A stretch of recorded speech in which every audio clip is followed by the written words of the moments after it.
बिस्मिल्लाहिर्रहमानिर्रहीम। अस्सलाम वालेकुम नाजरीन, मैं हूं जीएम जमाली और आप देख रहे हैं डिजिटल के सबसे बड़े चैनल न्यूज़ पाकिस्तान का प्रोग्राम ए टू जी।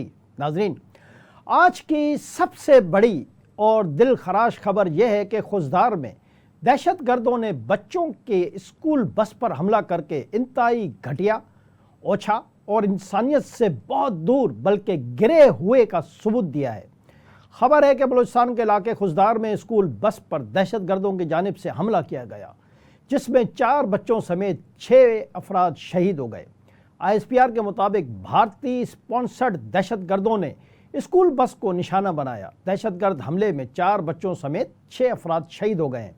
खुजदार दहशत गर्द हमले में मुत्तअद्दिद बच्चे जख्मी भी हैं। ISPR के मुताबिक बुज़दिलाना हमले में स्कूल के मासूम बच्चों की बस को निशाना बनाया गया। खुजदार में बुज़दिलाना हमले की मनसूबाबंदी दहशतगर्द रियासत भारत में की गई। ISPR के मुताबिक मैदान जंग में नाकामी पर भारत बलूचिस्तान और खैबर पख्तूनख्वा में प्रॉक्सीज वार के जरिए दहशतगर्दी करवा रहा है। बलूचिस्तान में भारतीय प्रॉक्सीज ने इस भयानक मंसूबे को अंजाम दिया। पाक फौज के शोबा ताल्लुकात आमा ने कहा है कि भारत दहशतगर्द प्रॉक्सीज को पाकिस्तान में बच्चों और शहरियों के खिलाफ इस्तेमाल कर रहा है। भारतीय हुकूमत का बतौर रियासती पॉलिसी दहशतगर्दी का अमल पस्त अखलाकियात का अक्कास है। ISPR ने मजीद कहा कि बुज़दिलाना भारतीय स्पॉन्सर्ड हमले के मनसूबा साजों को इंसाफ के कटहरे में लाया जाएगा। उनकी हौसला अफजाई करने वालों को भी इंसाफ के कटहरे में ही लाया जाएगा। भारत का मकरू चेहरा पूरी दुनिया के सामने बेनकाब किया जाएगा।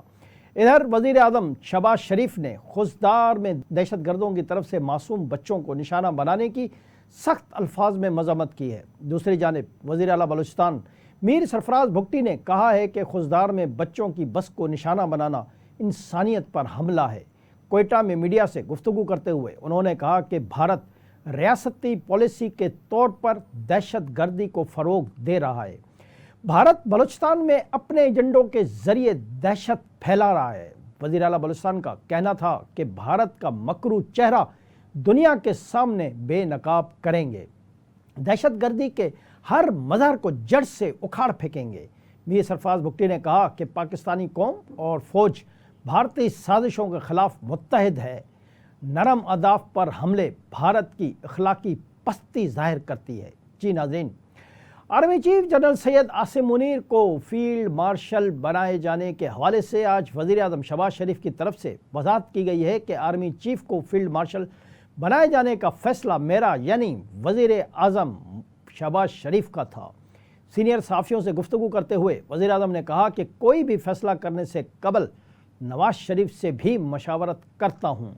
वाज़ेह है कि गुज़िश्ता रोज़ वफाकी काबीना ने army chief general Syed Asim Munir यानी निशान इम्तियाज़ मिलिट्री को फील्ड मार्शल के ओहदे पर तरक्की देने की मंजूरी दी थी। वफाकी काबीना के इजलास के बाद जारी होने वाले एलामिया में कहा गया था कि ऑपरेशन बुनियानुल मरसूस की आला हिकमत अमली और दुश्मन को शिकस्त फाश देने पर जनरल सैयद आसिम मुनीर को फील्ड मार्शल के ओहदे पर तरक्की दी गई है। साफियों से गुफ्तगू में शहबाज शरीफ का कहना था कि जंग में किसी की जीत होती है तो एक की हार भी होती है। जंग मुस्तकिल हल नहीं, देर पा अमन ही महफूज मुस्तकबिल की ज़मानत है।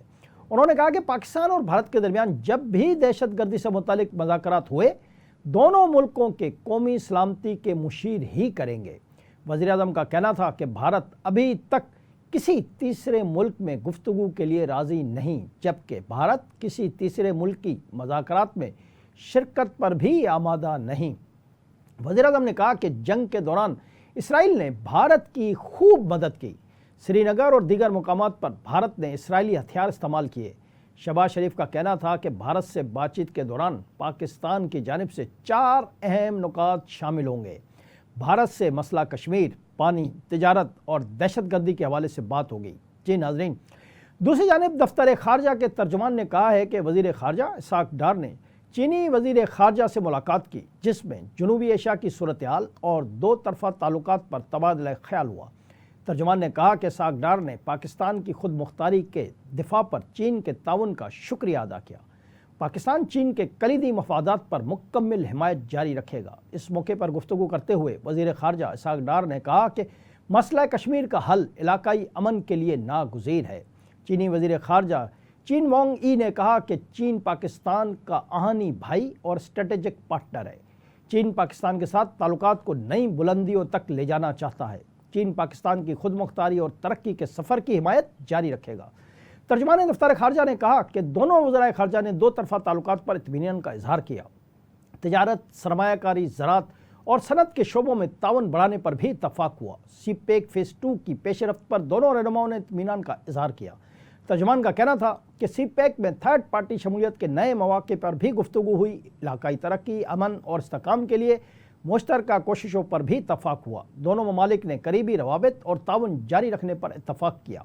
یاد رہے کہ چین میں افغان وزیر خارجہ اور پاکستانی وزیر خارجہ کی چینی وزیر خارجہ سے سہ فریقی مذاکرات میں ابھی تینوں ملکوں کے درمیان بہت سے امور پر کچھ معاملات ابھی طے ہونا باقی ہیں۔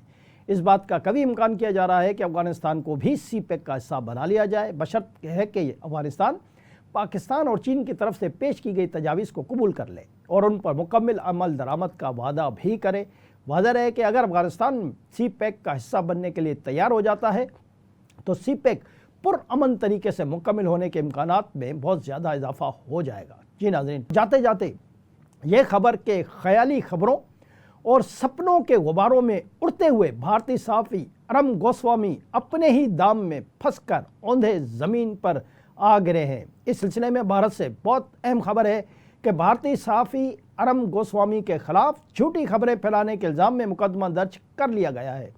بھارتی میڈیا رپورٹس کے مطابق حکمران جماعت بی جے پی کے شعبہ آئی ٹی کے سربراہ امیت مالویا پر بھی مقدمہ درج کیا گیا ہے۔ میڈیا رپورٹس کے مطابق پولیس کا کہنا ہے کہ امیت مالویا اور ارم گوسوامی پر جھوٹی معلومات پھیلانے کا مقدمہ انڈین یوتھ کانگریس نے درج کروایا ہے۔ پولیس نے بتایا کہ مدعی کے مطابق امیت مالویا اور ارم گوسوامی نے دانستہ طور پر جھوٹی معلومات پھیلانے کی مجرمانہ منصوبہ بندی کی۔ جو لوگ شاہ سے زیادہ شاہ کے وفادار بننے کی کوشش کرتے ہیں ان کا بالآخر یہی انجام ہوتا ہے۔ دوسری طرف اس خبر سے یہ بات بھی ثابت ہو گئی کہ پاک بھارت جنگ کے دوران بھارتی میڈیا نے جھوٹی خبریں بے دریغ طریقے سے پھیلائیں اور اپنے ہی ملک کے عوام کو گمراہ بھی کیا۔ آج کے لیے اتنا ہی۔ اگلے پروگرام تک کے لیے اپنے میزبان جی ایم جمالی کو اجازت دیجیے۔ اللہ حافظ۔